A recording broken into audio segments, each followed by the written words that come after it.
gotcha. I guess I control the trolls too, kid. But in reality, seriously, it does hurt. It really hurts. But before I get on that story, I want to give you guys a huge shout out, a huge level of respect that you guys had and support for me and the wife. And I never anticipated that to happen.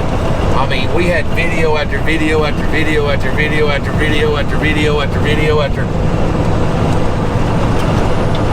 video after video after video after video after video of people that had my back. And the comments, there's almost 600 down there right now that I just looked. I'm not even going to touch the comments, guys. I can't.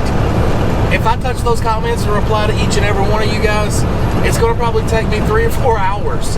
So I'm going to make a video and tell you right here, face to face, that, hold on, that you are awesome. And I love each and every one of you guys. And I really, really, really appreciate you. And my wife, we just talked on the phone, and she's kind of disappointed that they canceled the truck show because she was wanting to meet all my friends and the people that I run with and the people I talk to. She's wanting to meet you guys. So maybe there's next year. Well, I mean, she might be able to pull gas off. That is in Dallas, a little further away for us. But either way, much respect, and I just can't. I can't even find the words I want to say thank you. Thank you. That's awesome. Never anticipated it being that much. Sorry, I'm carrying on. And as far as anything else, guys, you know, no threats. Anybody that made threats, I've heard a lot of different threats that went on. Don't act on them. Nobody needs to get hurt in this. Even the accuser himself. I mean, even if I see him out, I'm just going to be like, because at the end of the day, you know, the days of going out back, duking it out, coming back in, having a beer and talking about it is long gone.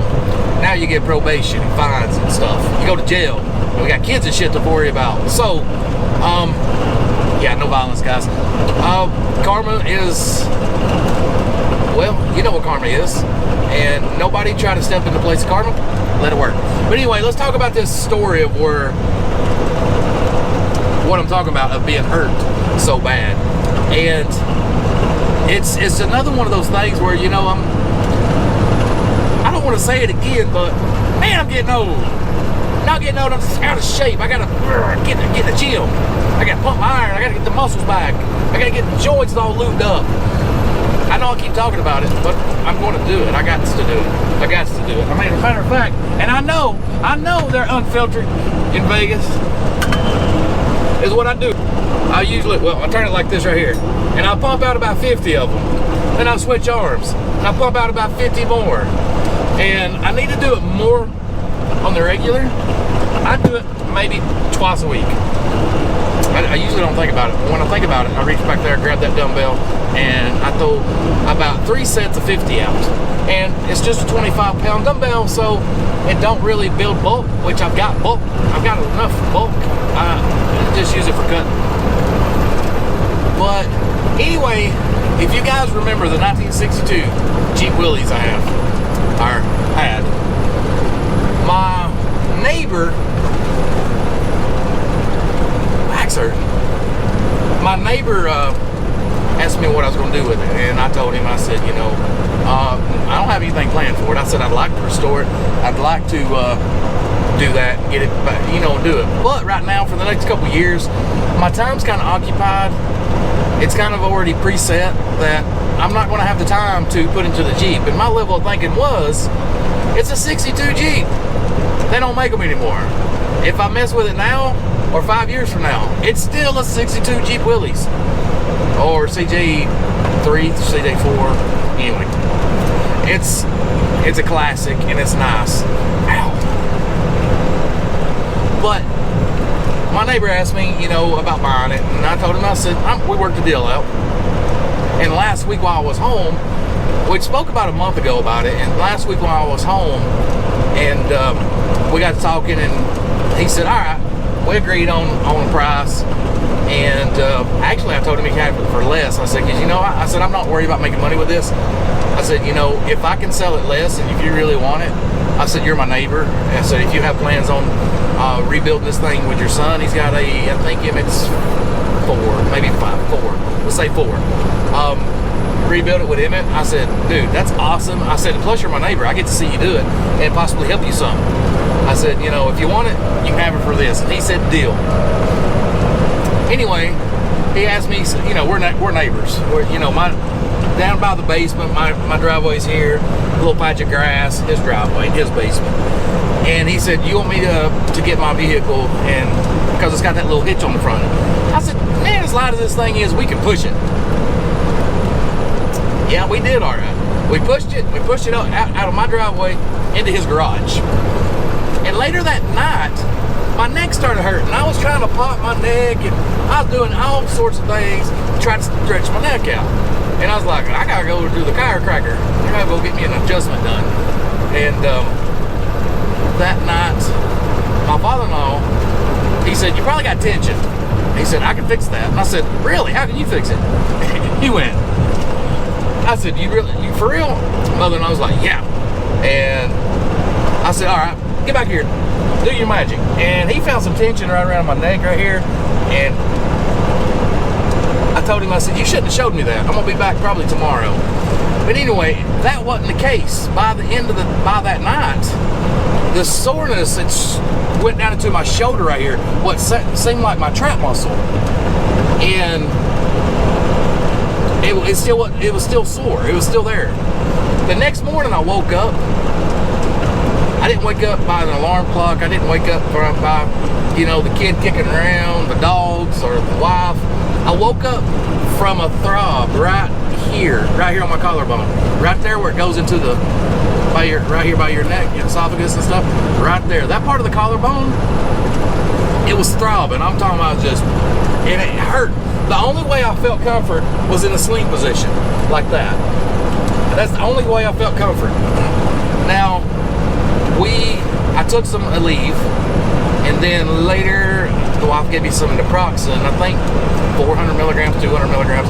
Anyway, I took 2 of the naproxens, and I took a little mild painkiller, and that's how I got by that first day, or actually that second day. See, the first day I thought it was in my neck, and then I thought it was in my trap muscle here. I think it's called a trap.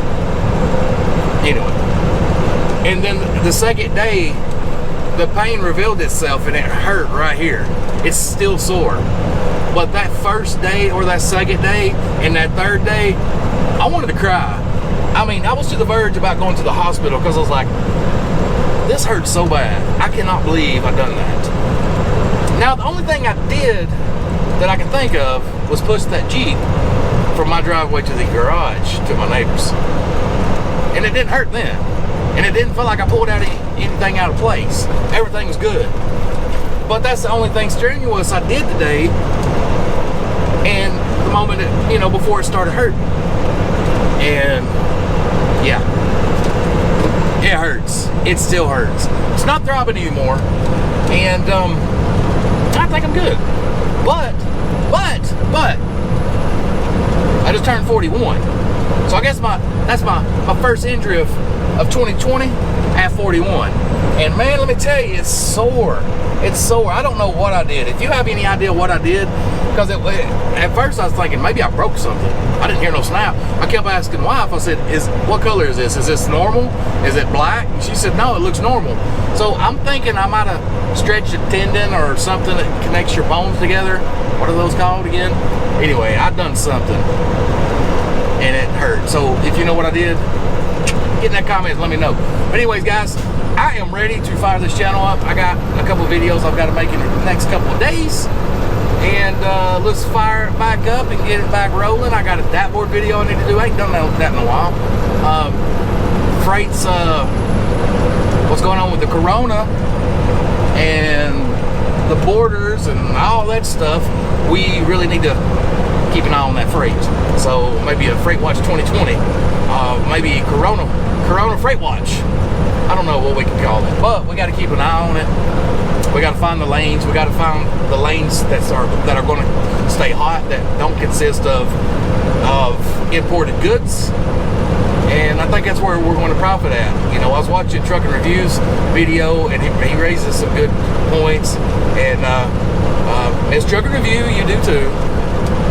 Little Prissy Pants, can't leave her out. I like her money. I look at her looking like a mob boss. But anyway, I was watching them guys, and I was like, you know, they make a lot of sense with this. We've really got to prep and get ready for it. And my idea of prepping for it is find the lanes that deal with the commodities that don't deal with imports, and get on that lane and stay on it. You know, next month could be critical, could be crucial, could be catastrophic. We don't know. But I'm out here in the nation just trucking it up. You know, just knocking off the Corona left and right. I'm wiping everything down. What I have is Lysol wipes. So I'm wiping everything down with that. Every time I get in the truck, I wipe my hands with it. I let it dry. That's a lot of things. That's one thing that people don't understand. And my wife was telling me, she said, if you spray something with Lysol, Clorox bleach, or what have you, it's not instantaneous. It doesn't kill the germs like that. It kills them as it dries. So let the stuff dry, whether it's Lysol, Clorox wipes, what have you. As it dries, it kills the germs. So it may take a few moments. Anyway, just a little tip there for you. But anyways, guys, if you're still watching, you rock, and we will catch you in that next video. See you, bye.